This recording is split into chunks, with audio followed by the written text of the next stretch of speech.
Hello everybody and welcome back to another multi-task workflow tutorial with me, Elder from Lots of Lemire. This is chapter 4 of the Painting and Texturing Intro, in which we cover Cinema 4D, Zbrush, and body paint integration. Here in Zbrush, this is Zbrush R5, but this workflow I believe will work with Zbrush 3 and Zbrush 4. I'm not entirely sure exactly when Spotlight came out. It may have been in ZBrush release or ZBrush 4. It's possible that it came out in ZBrush 3 later versions. But you're going to need Spotlight for this workflow, so bear that in mind. I'm also going to show you some interesting things with UV Master.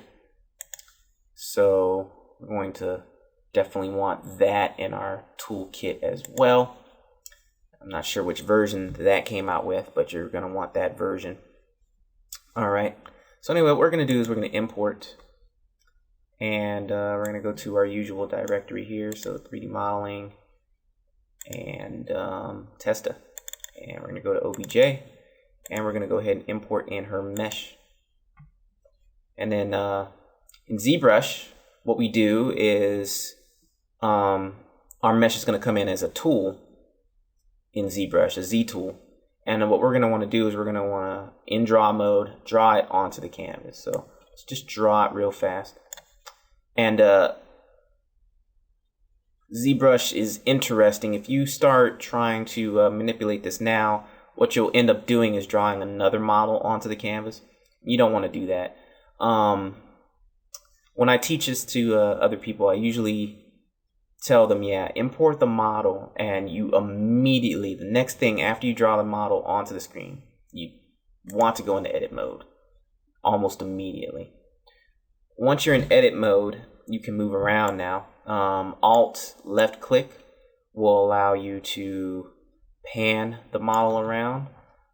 Shift and left clicking will allow you to snap the model. What I like to do is I like to left click, which orbits. And then I like to orbit specifically to a particular view that I'm looking to have my model in, and then I can hold shift at this point to snap it. So shift while left clicking will basically allow you to snap orthographically. You can turn on perspective and turn off perspective. I almost always work in the orthographic view in ZBrush. I rarely ever use my perspective, although I'm sure this would be quite useful if you use the best preview render and you're trying to render out your model in ZBrush. All right, but the orthographic view, you get a nice clean top-down left viewport for free, along with a orthographic view for free just by doing that shift. It's really great. So there's no real concept of a 4-up view here in ZBrush, which is kind of interesting. But I suppose it could take some getting used to, especially if you're used to modeling in a classic fashion. So we've got our model in, and basically our model has none of the extra geometry like the jaws and things like that. Basically what we can do is we can add another tool. So we can append, say, a cylinder, and now we've got the cylinder appended to our object, and this is a subtool, which means it's a sub object inside the Z tool, and it can have its own subdivisions. So we can basically click on it, we can turn it off and do different things with it separately. We can go into our geometry palette here, and ZBrush is a sculpting tool. So if we start dividing this mesh, just by clicking divide, we get these subdivision levels. And up here we can see how many points we have in this particular sub tool of this mesh. So this is how many points we're dealing with, and the more points we have in our object, the more detail, the more fine detail we can add to the object. So now we can get this really fine detail just by dragging and drawing. And this is our brush here. So this is the brush we're using. If we hit B, we can actually bring up the brushes palette, and there's a dozen brushes, billions of brushes, or I wouldn't say billions, yeah, probably dozens of brushes here in ZBrush that do all sorts of different things. And you can use these to basically digitally sculpt out detail into a model. So it's a very, very powerful tool. When I first discovered that sculpting existed, that you could model like this, it completely changed my whole entire workflow. I rarely ever. No, I take that back. I do model classic. I do classic modeling a lot. It's kind of like Photoshop versus Illustrator. I mean, you get so much more precision when you're doing with your details when you're doing classic modeling versus sculpting. But sculpting allows you to get that detail much faster and much easier. And ultimately, with the retopology tools the way they are these days, it's a really fast way to get your model out, really get changes done. I use sculpting a lot when I'm trying to get interesting detail onto my model. I also use it especially to get fine detail, as we're about to do in just a few moments. So anyway, that's sculpting in a nutshell. But by adding this subtool, when you hit import and you import in another object, so if we go back to Cinema 4D and go ahead and delete that mesh, and we go ahead and in our window here, our window menu, we can go down, we can see all the windows that we have open right now. So if we switch back to Testa and we were to go ahead and say export out her eyes. All right, so we'll just do a Control-C, select both eyes, and we won't worry about their polygroups for now. But if we go back to our untitled now and we do a Control-V, and yeah, we'll make them absolute. It really doesn't matter, but go ahead and bring in her eyes here, and with our plugins, we can go to Riptide again, and we can go to OBJ Export. And everything's fine here. We're going to use all the same settings. And we're going to go to OBJ and we're going to export. And it completes very fast. But you'll notice in your directory now, since we told it to do file per mesh, we actually have two meshes now. We've got the right eye and we've got the left eye OBJ. All right. So back in ZBrush, with this subtool selected, if we go ahead and import in the left eye mesh is going to replace that cylinder. All right. So what happens is the mesh that you have selected in this panel, it gets replaced whenever you do an import. That's the reason why we added the cylinder first. All right. Another workflow you could use is you could actually switch to another tool like so, and then you would have your other tool here, so I can switch back to it. And if I were to switch to, say, Testa's mesh, I can actually see that here, and it's a lot more visible and a lot easier to actually recognize. So if I switch to the cylinder now, and I were to import in, say, the right eye, which we're missing, the cylinder is going to be replaced with the right eye. Now we can switch back to Testa, and we can go ahead and append that tool that we just loaded, which would be the right eye. And there we go. So that's another way to do it. Me personally, I find that actually adding a subtool, either a star or a cylinder or something, and then actually importing in the object works better for me. If you want to zoom in, this is a tricky one. I typically don't like to zoom in this way, or at least I didn't used to. I've gotten used to it now. But the way I used to zoom in is if you hold space down, you'll come up with this this nice little quick menu, which will allow you to quickly actually adjust your draw size and your focal length and your different options here, which is really great. So this is very, very useful panel. But I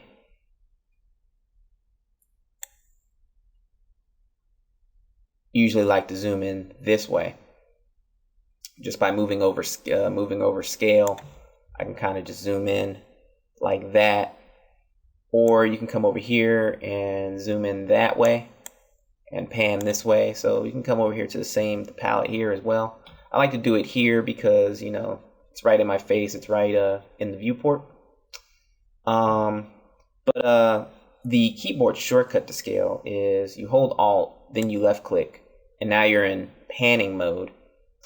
But then you let go of Alt, and now you're in scaling mode. So you have to go into panning mode first, and then let go of Alt in order to get into your zoom mode. So it's kind of tricky. It could be icky, but it doesn't really bother me as much as it used to. So the right eye came in just fine. The left eye didn't. For some particular reason, it still hasn't came in. So I have to figure that one out. But right eye and the left eye.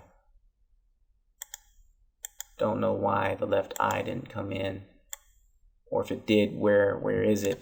Let's see. We can try to frame it up and see where it is. It's way out there.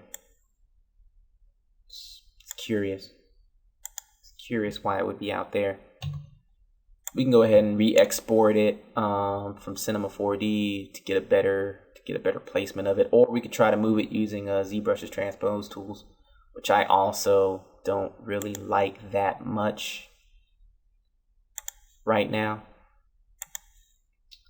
I'm gonna go ahead and delete the left eye. We'll just leave that alone. She's just gonna be one-eyed right now.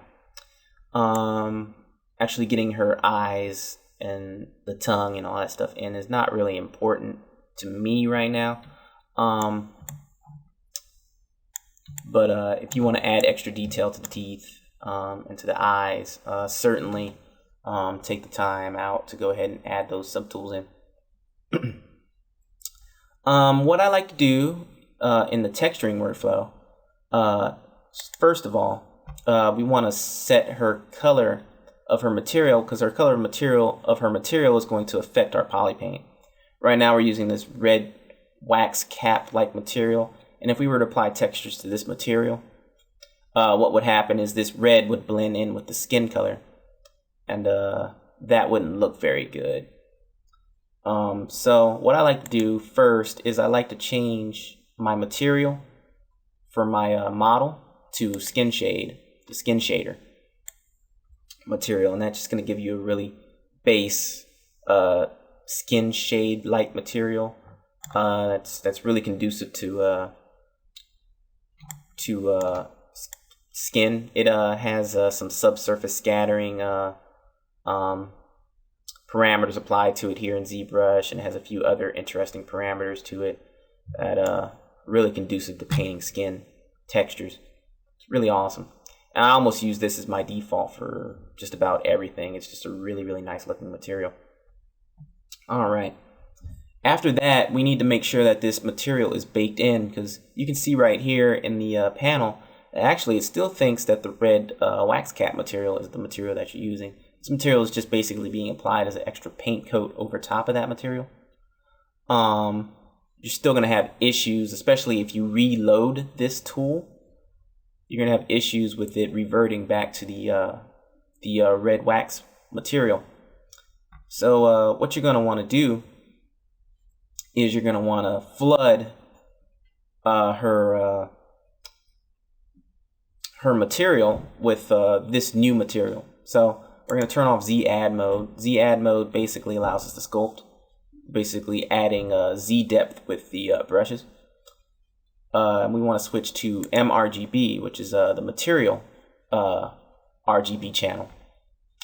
And then we're going to want to go into our color menu, and we're just going to want to fill the object with the color that we currently have selected. So in this particular case, we're filling the object completely with this particular skin shade material that is this particular color. And now this material has basically a base color that matches the skin shade material. You can see that worked because here in the manager and here in the tool palette, the models turn completely white. So she's got that color. Now ZBrush likes to crash a lot as well, and it's pretty finicky, and it uses a lot of memory, especially once you start getting into the higher subdivision levels and things.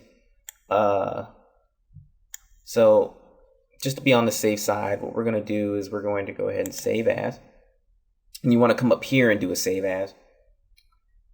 This will save the actual Z tool that you have selected. And we could call this test 01. All right. And with ZBrush, because of the way the workflow is, and because it likes to crash and things, I really highly recommend, more so with this workflow than any other workflow, any other app that I've shown you previously. You definitely want to save increments incrementally for this particular workflow. So we'll save the first to 01, and then when we do some major changes, then you want to save the next to 02, so forth and so on. We're also going to, of course, create a new folder for our ZBrush projects as well. So we'll create a new folder called ZBrush, and we will put all of our tools into the ZBrush folder. Okay, so now we're set.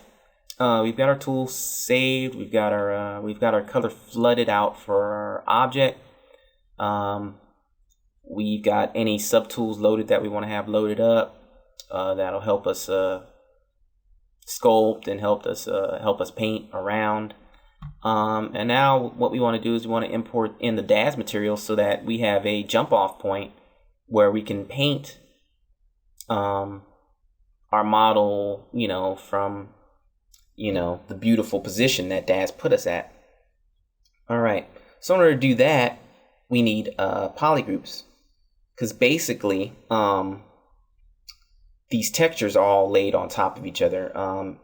In the previous chapter, you saw in body paint that all the textures are laid on one UV tile, and they're all laid all on top of each other. And even if they weren't, if it was a multi-tile workflow, the fact of the matter is ZBrush really can't see the multi-tiles. Here, it'll be able to export the multi-tiles with the Z plugin multi-map exporter. This will allow us to get our multiple tiles out if we have multi-tiles set up.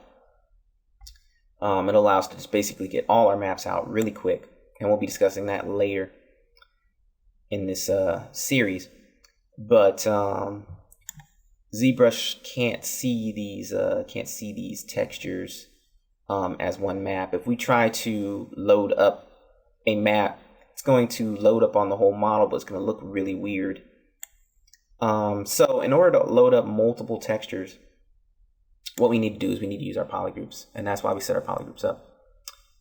If we go to our poly frame mode, you can see that thanks to Riptide, we have all of our Cinema 4D polygon selections as polygroups here.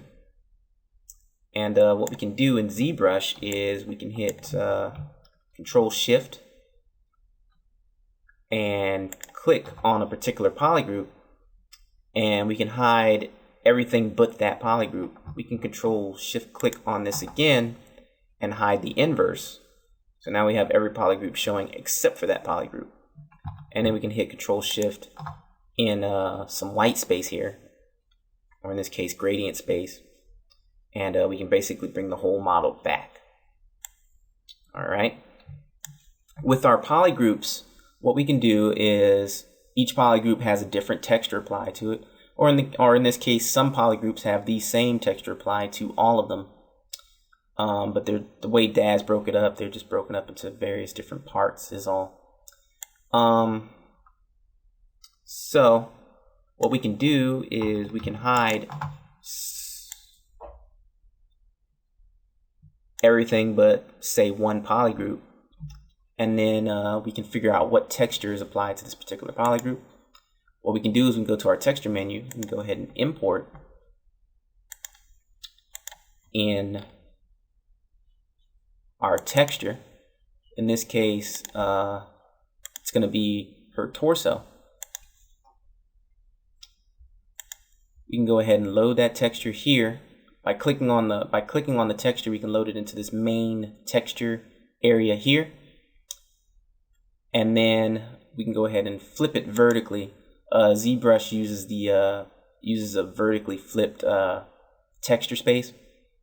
So whenever you import textures into Zbrush, you always have to flip them vertically. Whenever you export textures from Zbrush, you always have to flip them vertically. The multi-map exporter plugin, I believe, takes care of the flipping for you if you export out your textures that way, which is what we're going to do. But well, for our when we actually paint our model from scratch. But if you're going to be using the Daz textures, just bear in mind that yeah, the textures need to be flipped prior to saving them out or importing them in. Alright, so with the texture completely selected, flipped, completely added in and selected, what we can do is we can go to our texture map panel here in our tools, and we can select the texture. And lo behold, what happens is the texture actually gets applied to the model, like so. And it gets applied perfectly. Now, because all of our polygroups are hidden right now, except for this polygroup, that means this texture is only going to get applied to the specific polygroup. What this allows us to do is it allows us to split our model up into 5-6 different textures, just like the Daz model currently is split up. And we can actually apply different textures to different polygroups, and we can actually basically reconstruct the texture map on our model. Alright, now there's one other step in this workflow. If we go ahead and Control Shift and bring the whole model back, one, you can see that yes, the model is messed up. When the texture map is applied to the whole model, as you can see, you get issues. This particular area, for instance, has its own texture map, and we're going to have to apply its own texture map to it, so we're going to have to hide it. But with the whole model selected like so, and framed up, what we're going to want to do is we're going to want to subdivide.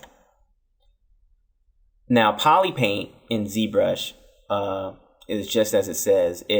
It paints on polygons, and the way Zbrush works is, of course, it's a sculpting tool, so it works with really high levels of polygons. It allows you to work with millions upon millions of polygons in a memory efficient way that doesn't bog down your system, and allows you to add detail by basically having millions of polygons to work with. You can add really fine detail, wrinkles and folds and different things like that directly by just drawing on your model. It's just like real sculpting. The texture painting works the same way. Since it's polypaint, each polygon is 1 pixel of color. So in order to get all the fine detail of this texture onto this model, we need to make sure we have enough polygons in this model that all that fine pixel perfect texture detail gets applied perfectly to the model. If we go ahead and zoom in, that's Alt, left click, and then let go of Alt, and just keep holding the left mouse button to go ahead and scale in.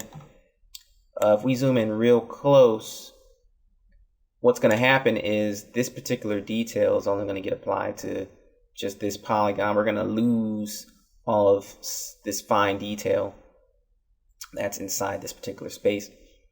So what we're going to do is we're just going to go ahead and subdivide our model up as far as we can. I think for me, with the memory that I have in my computer right now, yeah, my model caps out at about 15 million. I could try to subdivide once more, but I'm just gonna leave it be. I'm gonna let it have its way at 15 million. That's pushing it. But now we've got enough fine detail that you can see that the texture looks absolutely gorgeous on her. And this gives us enough detail to poly paint in very, very, very fine projection detail, which is great. All right, so we're gonna go ahead and Control Shift and click to hide all the poly groups except for the chest. And ZBrush is acting kind of slow, and it's, yeah, 15 million is a lot of polygons, so I probably would have been good at 3 million. 15 million is incredibly fine detail. I could probably paint in extremely fine wrinkles and stuff into her mesh right now. Beautiful amount of detail. And then, yeah, all we want to do is go into our poly paint palette, and with colorize turned on, all we want to do is get our poly paint from texture. And now our texture has been transferred to poly paint. So now we can start painting. You can tell that it's been transferred because the texture is not on anymore. All this information now that's on her model is all coming from Polypaint. Now, just to show you that this really works, we can go ahead and apply a different texture map this time. And normally what would happen is if we didn't have any poly groups and we tried to apply another texture map to the whole model, the texture map would have overwrote, it would overwrite the texture map that we put here. And I'm going to use my space shortcut to actually zoom out this time, because it's kind of hard to get used to that whole Alt and then let go of Alt and try to. But actually, it looks like it already worked. You can already kind of see with the texture off. With the texture on, you can see that it's kind of messed up. And ZBrush R5 actually has autosave, which is a pretty nice feature. It'll autosave your Z tools. ZBrush didn't used to do this, so you would have to constantly go up here and make sure you do a save as. And I like to still do that, just to be on the safe side. But yeah, it's kind of a nice feature in ZBrush R5, 4R5 rather. But as you can see, it only applied that texture to this specific area, and it left everything else alone. That's great. If we go ahead and hide the head, or rather hide everything else but the head's poly group, and according to our groups in Cinema 4D, this should be, yeah, just half the face. All right. So the texture for this, we go ahead and import. Texture for this is probably her face. We could easily verify this by actually going into Cinema 4D and seeing which textures apply to the face too. So you can just use Cinema 4D if you need to just figure out what particular texture is applied where. But I'm pretty sure it's this texture. So go ahead and load that in. It pops up in here. We're going to want to click it to make it the main texture that we're dealing with. And then we're just going to want to flip it vertically. like so. Then we can go to our texture palette here, and we can load it into our texture palette.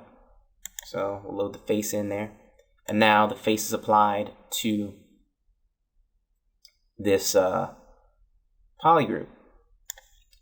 And then once again, what we're going to want to do is go into Poly Paint, and we're going to want to do a Poly Paint from texture. And that's going to automatically turn off our texture. And now if we bring the rest of the model back, it's going to take a second to reveal the whole model to me. So once again, we are working with 15 million polygons,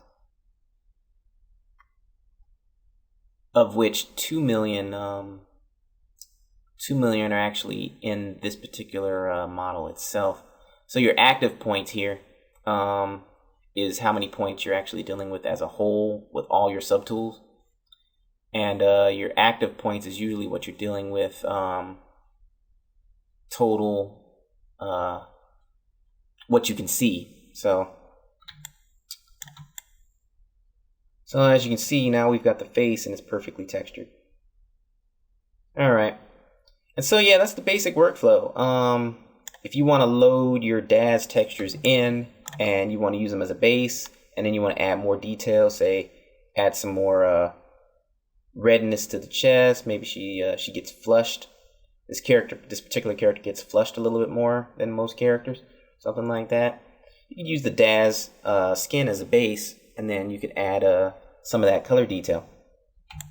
So we can come in, and I'm going to use space, and I'm going to scale in, and then I'm going to use Alt left click to kind of sort of pan, and we can switch over to our color spray.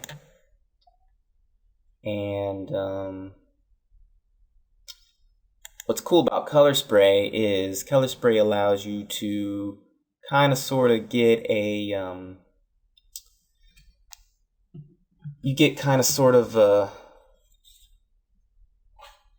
a random colorization on your model with it. So if we switch to RGB mode and get out of mRGB mode, I don't really like to don't like the paint in the material channel, except for when I'm filling the material initially with the actual material that I want to be my main material, which is in this case the skin shade. Once I'm done there, I almost immediately either switch to RGB mode or I switch to Z-add mode, or you can even use both, so you can sculpt and color at the same time. Alright.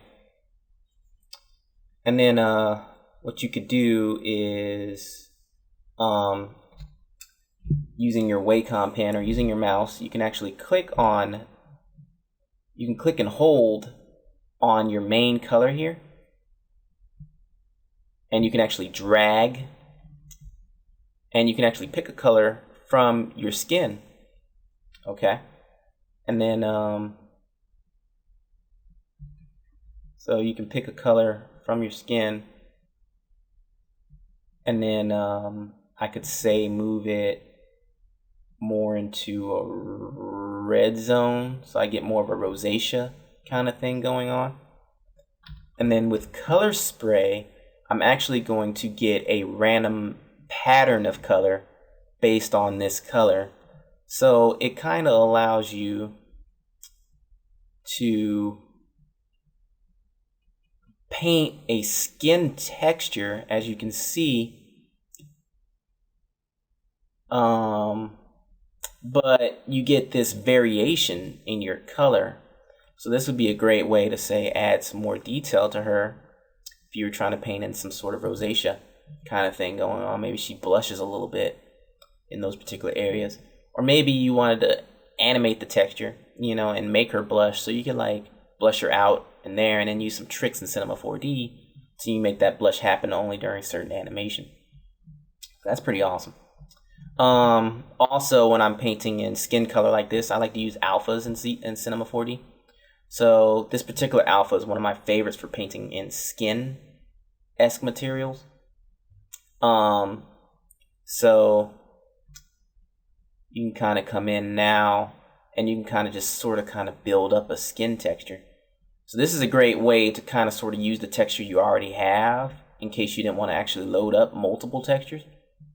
that's a great way to kind of just use the texture you already have to kind of sort of just build up your own skin texture with your own asymmetrical kind of detail. Bear in mind, you can also build in symmetrical detail by, of course, hitting X here in ZBrush. It's going to allow you to paint with paint or sculpt with symmetry, and now I can paint on both sides and I can get symmetrical detail going. So that's great as well. Alrighty guys, so that's basically it. We basically bring our model in, and we can bring all our textures in, and that'll pretty much get you back to square one with your Daz figure, and just allow you to basically add detail.